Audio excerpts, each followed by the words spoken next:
Un šis ir tas stāsts atkal par to, kāpēc citreiz ir vairāk, ir mazāk, un mazāk ir vairāk. Ja?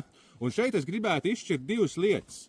Kas ir cirsums vērtība? Un pieņemsim, ka cirsums vērtība ir apaļkoku cena pieņemšanas punktā, atņemot bāzes izstrādes izmaksas.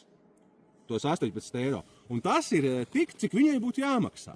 Tā ir viņas vērtība. Bet es teiktu, ka atsevišķs jēdziens ir cirsums cena. Un cirsums cena ir tas, cik kāds dotajā brīdī ir gatavs par viņu maksāt. Ja? Tā kā šeit mēs konkrēti varam pieņemt. Piemēram, ja cirsums vērtībā ir viens. Tas ir vienīgs. Tad šajā momentā pie 18 eiro cirsmas vērtība sakrīt ar cirsums cenu. Un pagājušajā gadā bija tāds absurds pilnīgākais, kad tās jaudas bija zemē un viss strādāja par pašizmaksu. Tad es teiktu, ka situācija bija tāda, ka cirsums vērtība bija viens, bet cirsums cena, ko par viņu kāds bija gatavs maksāt, bija 1,1. Piemēram. Un dotajā brīdī, kad brīvās jaudas ir tukšas, vairāk nav, tad pie cirsums vērtības 1, jau par viņu ir gatavi uzņēmēji maksāt 0,9 vai jau 0,8. Tad, piemēram, arī šeit pastīsimies. It kā novembrī, decembrī cena nav pīķī, ja?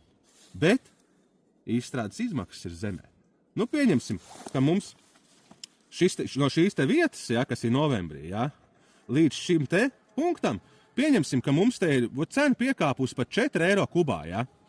4 eiro kubā piekāpus cenu par šito gabaliņu. Bet mēs paskatāmies, bet par šito gabaliņu izstrādes izmaksas ir piekāpušas, piemēram, par 6 eiro vai jau te pa 8 eiro. Un līdz ar to sanāk tā, kad novembrī, kad bija šis augošais tirgus un kad bija brīvās jaudas, pie zemākas vērtības jūs varētu dabūt lielāku cenu par savu cirsumu tikai tāpēc, ka visi bija ieinteresēti viņu iegādāties un visas izstrādes izmaksas un visas pārējais bija zemāks.